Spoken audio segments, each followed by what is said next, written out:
ज्या प्रकारे नीट पेपर फुटीचं प्रकरण समोर आलं, ज्यामध्ये मोटेगावकरसह इतर काही शिक्षकांना अटक करण्यात आली आणि या सगळ्याचा तपास एकीकडे सुरू असताना आता कोचिंग क्लासेसच्या ज्या संघटना आहेत त्या एकत्र येऊन आझाद मैदानावर आंदोलन करत आहेत। त्यांचं म्हणणं आहे की या सगळ्यामुळे कोचिंग क्लासेस व्यवसायाची बदनामी होत आहे आणि त्यामुळे काही कडक नियम हे आखले गेले पाहिजे। आणि या सगळ्या संदर्भात बोलण्यासाठी आपल्यासोबत महाराष्ट्र क्लास ओनर्स असोसिएशनचे सगळे पदाधिकारी आहेत, हे शिक्षक आहेत, त्यांच्या ट्युशन्स आहेत। तुम्ही आंदोलन करताय आझाद मैदानात, काय नेमक्या मागण्या? मी जसं सांगितलं की बदनामी होतीये या सगळ्या प्रकरणामध्ये। बरोबर, पहिलं तर मी संतोष वासकर, महाराष्ट्र क्लास ओनर्स असोसिएशनचा माजी अध्यक्ष आणि महाराष्ट्रात एकंदर क्लास ओनर्सच्या 9 मेजर असोसिएशन आहेत, त्यांनी एकत्र येऊन एक फोरम फॉर्म केला आहे, त्याला त्यांनी शिखर संघटना म्हणून नाव दिलं आहे आणि त्या संघटनेचा मी सध्या अध्यक्ष आहे। आणि त्या संघटनेतर्फे आम्ही उद्या आझाद मैदानावर आंदोलन घेतो आहे। आंदोलनाचा मेन जो मुद्दा आहे की पेपर फुटी प्रकरणामध्ये जी कोचिंग क्लासेसची बदनामी होते आहे ती थांबली पाहिजे। तुमचं म्हणणं आहे की 1-2 क्लासेसमुळे सगळ्यांची बदनामी होती? 1-2 क्लासेस जर का त्याच्यामध्ये इन्व्हॉल्व आहेत, ऑफकोर्स त्याचं चौकशी आहे ती पोलीस यंत्रणा करतेच आहे, तर त्यांना जर का ते 1-2 क्लासवर दोषी दिसत असतील तर त्यांच्यावर 100% कडक कारवाई व्हायला पाहिजे आणि त्या कडक कारवाईला आमचा 100% सपोर्ट असेल। अशा चुकीच्या गोष्टींना आम्ही कधीच सपोर्ट करणार नाही। त्यामुळे त्यांच्यावर कडक कारवाई व्हावी, पण त्यांच्यामुळे संपूर्ण इंडस्ट्रीला बदनाम केलं जाऊ नये, हीच आमची गव्हर्नमेंटकडे, सरकारकडे उद्याची मागणी आहे। दुसरं म्हणजे तुम्ही म्हणताय की इंटिग्रेटेड क्लासेस जे सुरू आहेत, जे कनेक्ट आहेत कॉलेजेसला किंवा याला, ते बंद करावेत असंही तुमचं म्हणणं आहे? येस सर, इंटिग्रेशनमुळे काय होतं आहे, कॉलेजमध्ये शिकवणारा शिक्षकच क्लासेसमध्ये शिकवतो आहे आणि त्यामुळे पेपर फुटी होण्याचे चान्सेस वाढतात आहे। तर ते ऑफिशियली अलाउड नाही आहे। कॉलेजमध्ये आणि शाळेमध्ये शिकवणारे शिक्षक आहेत त्यांना क्लासेसमध्ये शिकवण्याचं अलाउड ऑफिशियली नाही आहे, पण ते होतं आहे। त्याच्यावरती पण गव्हर्नमेंटने लक्ष दिलं पाहिजे आणि कडक कारवाई केली पाहिजे, हे पण आमचं मत आहे। ह्याच्यासाठी पण कशा स्वरूपाचं हे आंदोलन असणार आहे आणि कुठून कुठून हे सगळे सहभागी होतील त्याबद्दल मीच म्हणा। आता आमच्या ज्या 9 असोसिएशन्स आहेत, म्हणजे अगदी अमरावती, नागपूर, नाशिक, पुणे, ओके, संभाजीनगर, बीड, लातूर, अशा वेगळ्या ठिकाणून हे सगळे लोक येणार आहेत, त्यांचे प्रतिनिधी येणार आहेत आणि ते सगळे एकत्र मिळून, कारण याच्यामध्ये फक्त संपूर्ण महाराष्ट्रातल्या सगळ्या क्लासेसची बदनामी झालेली आहे, त्याच्यामुळे सगळे क्लास ओनर एकत्र येऊन आपलं म्हणणं सरकारपुढे मांडतात। ज्यांच्यामुळे हे झालंय ते टॉप क्लासेस होते, तुम्ही म्हणता त्याला कॉर्पोरेट कोचिंग क्लासेस होते, यावर कसं तुम्ही अंकुश? नाही, बघा कसं आहे की कॉर्पोरेट कोचिंग क्लासेस हे सरकारच्या संगनमतीनेच बऱ्याचदा चालत असतात, कारण काय की त्यांची फायनान्शियल पॉवर जास्त असते कितीही म्हटलं तरी।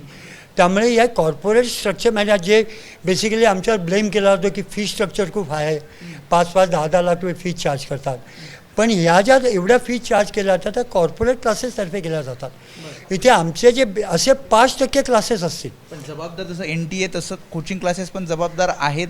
कोचिंग क्लासेस जबाबदार असे याची जी शिक्षण यंत्रणा आहे ती मला त्याच्यामध्ये जास्त जबाबदार वाटते। सी प्रत्येक क्षेत्रामध्ये वाईट प्रवृत्तीची माणसं पण असतात, पण ती कमी असतात, 1-2-5% असतील, पण त्याच्यामुळे संपूर्ण क्षेत्राला बदनाम करणं हे चुकीचे आहे। ज्यांची प्रवृत्ती चुकीची आहे त्यांच्या अगेन्स्ट ॲक्शन ही व्हायलाच पाहिजे, पण त्याच्यामुळे संपूर्ण क्षेत्राला बदनाम करणं हे बरोबर नाही, आमची एवढीच मागणी। निवेदन देणार आहात, काही मंत्र्यांना भेटणार आहात किंवा काय नियमावली तयार केली पाहिजे असं तुम्हाला वाटतं? नियमावलीवर आमचा काही विरोध नाही। याच्या अगोदर 2-4 वेळा आमच्या ही नियमावली गेली 20 वर्ष चालू आहे, त्या नियमावली संदर्भात आमच्या मंत्र्यांबरोबर भेटी पण झालेल्या आहेत। मागच्या वेळी जे लास्ट एज्युकेशन मिनिस्टर होते विनोद तावडेजी, त्यांच्याबरोबर आमची शेवटची मीटिंग झाली, त्यावेळेस आम्ही त्यांनाही म्हटलं तुम्ही रूल तयार करताना आम्हाला बरोबर घ्या, त्यांनी आम्हाला होकार दिला, पण त्याच्यानंतर मीटिंग झालेल्या। इंटिग्रेटेड क्लासेस बंद कुठे झाले? इंटीग्रेटेड का केस हमने डाला था, पहले तो ओपनली होता था कि कोचिंग क्लास जो बड़े बड़े कॉरपोरेट वाले वो जाके क्लास कॉलेज में क्लासेस चलाते थे और 5-5, 6-6 लाख फीस लेते थे। वो हमने रिट पिटिशन डाला 2017 चालू है ना, अभी भी चालू है? अब चालू है, लेकिन अब ऐड नहीं आता है, पेपर में ऐड नहीं आता है। और अभी क्या होता है कि पहले क्या होता था, मैं आपको बता रहा हूँ हिसाब, कि पहले 1 लाख समझो क्लासेस की फ़ीस है और 60,000 दो साल की फ़ीस 11-12 की है, तो 1,60,000 होता टोटल। तो ये लोग चार्ज करते थे 4 लाख 5 लाख, कि हाँ, लेकिन अब ऐसा नहीं है, अभी इंटीग्रेटेड है। लेकिन अभी इंटीग्रेटेड कैसा है कि जो फीस है वही ली जाती है, लेकिन अगर इंटीग्रेटेड है तो लाइसेंस किसका रद्द होना चाहिए, कॉलेज का कि क्लासेस का?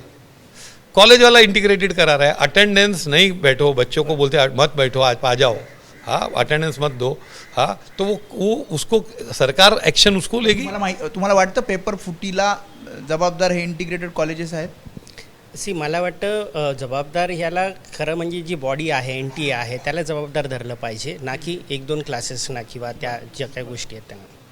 त्याच्यामुळे हे सगळे जसं त्यांनी सांगितले की विविध संघटना आहेत कोचिंग क्लासेसच्या आणि त्या एकत्र मिळून आझाद मैदानावर आंदोलन करतात. त्यांचं हेच म्हणणं आहे की ज्या प्रकारे नाहक बदनामी 1-2 क्लासेसमुळे होती ती थांबावी, शिवाय इंटिग्रेटेड क्लासेस संदर्भातले जे काही नियम आहेत त्या नियमांवर सुद्धा सरकारने विचार करावा आणि इंटिग्रेटेड क्लासेस बंद करावेत. आणि जी काही हे सगळं प्रकरण झालं त्यातला NTA ते जबाबदार धरतात आणि त्यासोबतच जे क्लासेस अगदी 1-2 क्लासेस आहेत जे खरं तर इंटिग्रेटेड किंवा कॉर्पोरेट क्लासेस म्हणतात या सगळ्यावर सुद्धा म्हणजे जर विद्यार्थ्यांना न्याय मिळवायचा असेल तर या सगळ्यांवर कारवाई केली पाहिजे अशी सुद्धा त्यांची मागणी आहे. कॅमेरामॅन सचिन शिंदेसह मी वेदांत नाईब, ABP माझा, मुंबई.